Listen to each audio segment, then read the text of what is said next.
What's up, you guys? So today I'm going to show you how to make a really cheap, affordable DIY slider for your camera. Alright, so today I stopped by at Lowe's and picked up two 4-foot poles.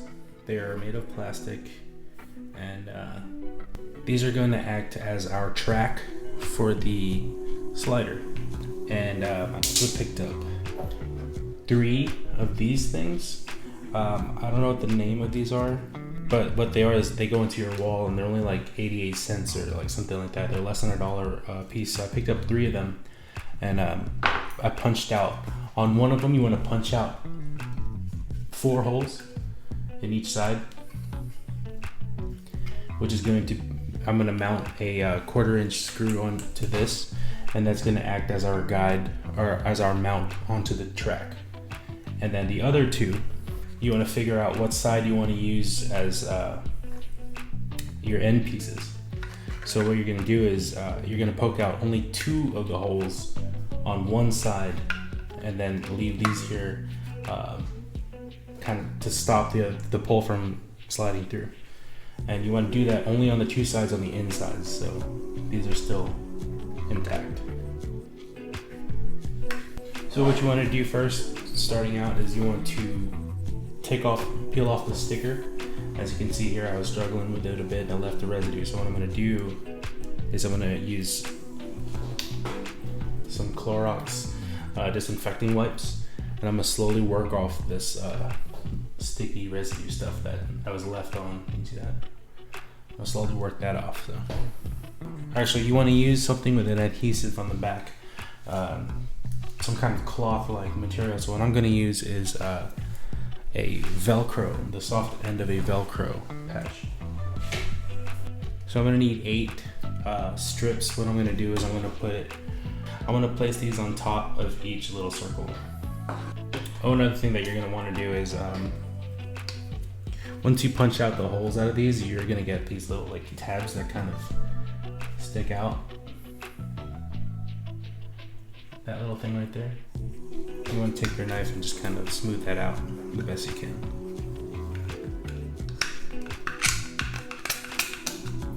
So now you want to take your soft ends of the Velcro, and you're going to want to place it like so.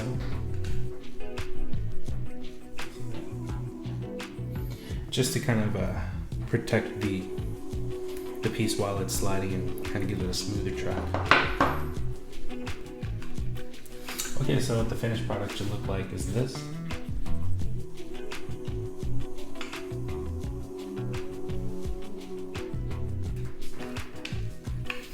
And wow, that's on there too tight. So I'm actually going to take off the top ones. And we're going to see how that goes. Oh yeah, that works. So I wanted to test it before I screwed in the 1/4-inch screw on there, because I wanted to make sure it would glide properly. Okay, so now that we have the poles ready and the Velcro on this, the only thing you have left to do is drill a 1/4-inch through here. Super easy. And by the way, I'm using from Lowe's as well. 1/4-inch, 1/4-inch by 3/4 of an inch long. It'll focus. There you go. And in the bag, it'll come with the nuts as well.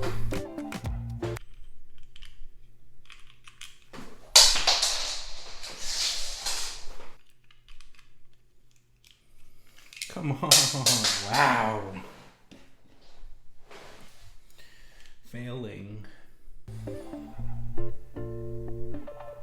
So it's on there now.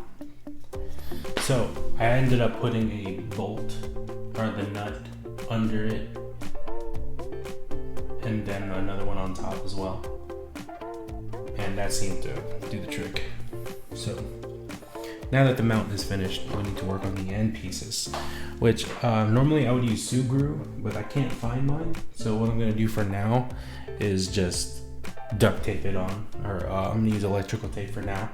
But what I would do is I would get Sugru, the cement stuff, and I'd putty one end, and then I'd stick the pipe in there and then let it dry overnight. But I can't find it. Oh, you know what I could do is put more Velcro, because that stuff did not move. If I put Velcro all over the sides, it'll be tight enough so that it won't move. So I'm gonna go ahead and do that, and I'll catch up with you whenever I'm done.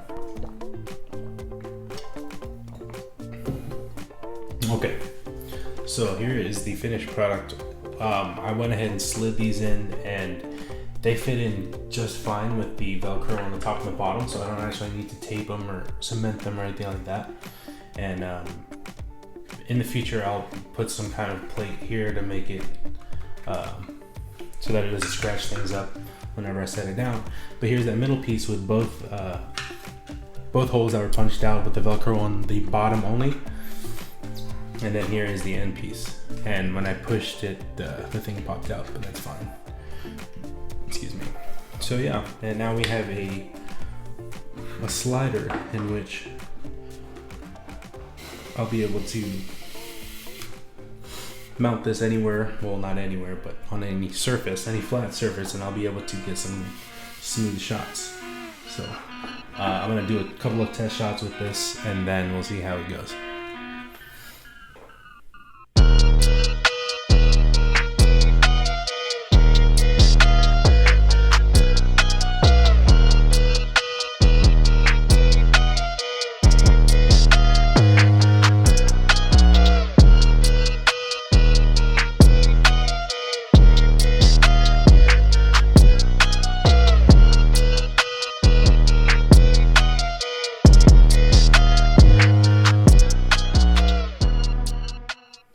Okay, so there were a couple of things I had to fix with the slider. I had to take off the Velcro on the middle piece completely because it made it too difficult to slide, and I felt like it was going to be choppy images. So I ended up taking off all of the Velcro on the middle pieces. I left the ones on the outside because it made it tight enough for the caps just to fit perfectly. And my lighting in my room isn't finished yet. As you can tell, the lighting in here is very poor, and I haven't had a chance to be able to add as every bit of lighting that I want to have in here. So in the future, expect some different and better lighting. I will have a bigger light, 45 degree bright light on me soon whenever I have the time for that. But I wanted to get this out because I really wanted to see if I could build it.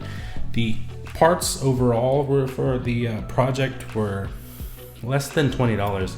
The two pipes, I believe, were 4 feet long, and I believe they were $4 a piece. And then the end caps, like I said, were about 70 cents, 80 cents, and 3 of them. So let's just say $2 for that.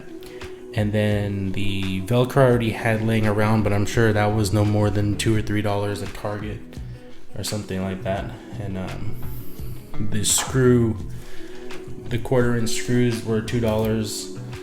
So, I mean, like I said, it was around $20, and so if you're a DIYer like myself, then you should try it out definitely, and let me know how it goes. Thank you so much for checking this video out. I am trying to do a DIY project every week. Next week, I will be doing my lighting projects, which are the $16, $17 shop light, 3200 lumen Hyper Toughs from Walmart.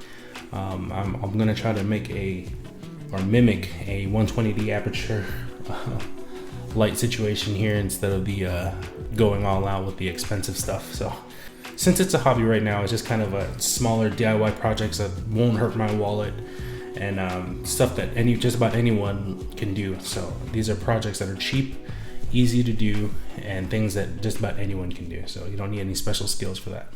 Thank you guys for watching, and I'll see you guys next week.